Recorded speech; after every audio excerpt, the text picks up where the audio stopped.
Okay, let's just jump right in because this is the homecoming the entire sporting world has literally been holding its breath for.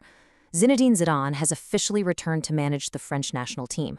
Now, if you follow international football at all, you know this isn't just a simple coaching swap. No way. This is the start of a monumental, deeply personal new era for Les Bleus. And Zidane hasn't exactly been hiding his intentions here. During a super emotional press conference, he just came right out and admitted it. He rejected every single club offer for half a decade, purely waiting for this exact chance. I mean, think about that. After leaving Real Madrid back in May of 2021, he essentially had his pick of the biggest, most lucrative jobs across all of Europe. But for him, taking the France job was literally the only path forward. That kind of singular dedication is just incredibly rare in modern sports. So, the worst-kept secret in football is finally a reality. Zidane has officially signed a 4-year deal locking him in to lead the national team all the way through the 2030 World Cup. He's taking the reins from Didier Deschamps, and he's inheriting what is arguably the deepest, most talented squad on the planet right now. It's a changing of the guard that immediately makes France the absolute most fascinating team to watch over this next World Cup cycle. But to really wrap our heads around the sheer weight of this moment, we kind of have to look back at France's footballing journey. For decades, this national team was defined by just heartbreaking trauma. We're talking the unjust defeat to West Germany in Seville back in '82, all the way to that crushing, catastrophic loss to Bulgaria in '93 that kept them out of the World Cup entirely. They suffered from this massive inferiority complex until 1998, when their ultimate salvation finally arrived under Zidane the player, who famously scored those 2 towering headers in the final. And now, fast forward to 2026, the architect of their greatest triumph is back, this time as the manager. But look, his impact was always way bigger than just the sport itself. That 1998 victory, it didn't just break a sporting curse, it forged a totally united cultural identity, encapsulated by the famous phrase, Black, Blanc, Bleu. It's a play on the blue, white, and red French flag, and it symbolized multi-ethnic unity in a rapidly changing nation. As the son of Algerian immigrants from the northern districts of Marseille, Zidane became a role model for millions. He completely embodies the winning DNA and that reconciled identity of modern France. Now, let's talk tactics, because this coaching change also signals a massive shift on the pitch. The outgoing Didier Deschamps ran a highly successful era, for sure, but it was one defined by a really rigid, defensive-minded pragmatism. People often said he ruled with an iron fist and a velvet glove. Zidane brings the exact opposite energy. As a true number 10, a profoundly creative playmaker at heart, he thrives on offensive flow. He's promising a thrilling attacking philosophy that's all about outscoring opponents rather than just containing them. Still, 14 years. We absolutely have to respect the immense legacy being left behind here. Deschamps held the reins for well over a decade, winning the 2018 World Cup and reaching 3 major tournament finals overall. But after a highly frustrating 4th-place finish at the 2026 World Cup, where they were just definitively outplayed by Spain and then lost a super chaotic 3rd-place game to England, the Federation, and frankly the fans, were completely ready to turn the page and try something fresh. And fresh is exactly what they're getting. Zidane is stepping in with a forward-thinking philosophy designed to thrill fans who've honestly felt starved for beautiful football lately.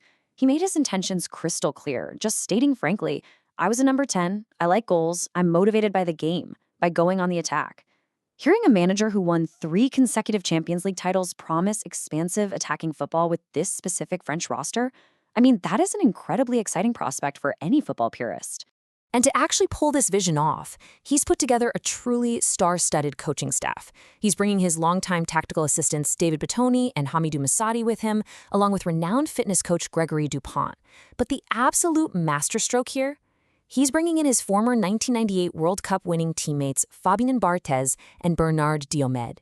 Think about that. He is quite literally surrounding today's young generation with the very men who built the French winning culture from the ground up. Tactically, we're fully expecting Zidane to roll out his favored 4-3-3 system to anchor a remarkably balanced foundation. The defensive and midfield spine he inherits is just incredibly formidable. You've got Mike Mignon from AC Milan in goal, Arsenal's William Saliba commanding the center backs, and Real Madrid's Aurelien Tchouameni holding down the midfield, alongside brilliant press-resistant young talent like PSG's Warren Zaire-Emery. It is basically the perfect bedrock for an attacking manager. But oh man, it is the terrifying attacking core that has the whole footballing world on notice. Zidane aims to maximize the unprecedented firepower of players like Kylian Mbappé, your 2026 Golden Boot winner. Then you have Michael Elise, seamlessly executing that hybrid winger and number 10 role that Zidane himself used to completely dominate. Adding your 2025 Ballon d'Or winner Ousmane Dembélé and a rising star like Desire Dore, most nations dream of having just one of these talents. Zidane literally has them all at his disposal. So with all this elite talent and a legendary manager finally at the helm, how are the global betting markets reacting? Whenever a structural shift this massive happens in international sports, following the money usually gives us a really fascinating, unfiltered look into real-world expectations.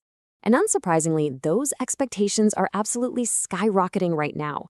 We're seeing massive shifts in futures odds for both Euro 2028 and the 2030 World Cup. Odds makers are aggressively factoring in Zidane's elite knockout pedigree. Because remember, his 3 consecutive Champions League titles prove beyond a doubt that he thrives under relentless pressure. Market analysts are actually pointing out that right now is probably the best entry point for bettors. Why? Because once this team begins to gel under Zidane, the window on these highly profitable odds is going to slam shut extremely fast. Now, the best part for us fans is that we really don't have to wait long at all to see this in action. Zidane's first competitive Nations League matches are rapidly approaching this September. He kicks off his tenure on the road in a notoriously hostile environment against Turkey on September 25th, which is followed almost immediately by a really heavy away test against European rivals Belgium on the 28th.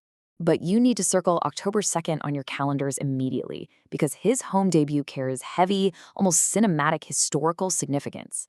France hosts Italy at the Stade de France exactly 20 years after Zidane's final appearance as a player. And as we all know, that appearance ended in his infamous 2006 World Cup final red card for headbutting Marco Materazzi against, yeah, you guessed it, Italy. You literally cannot write a better script. Zidane himself was actually smiling during the press conference, noting with this hint of irony that this specific match is going to be incredibly special.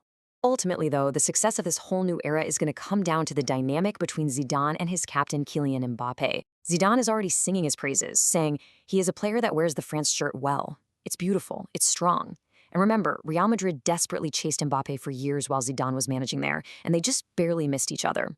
Now, these two absolute French icons finally get to unite to try and conquer the international stage together.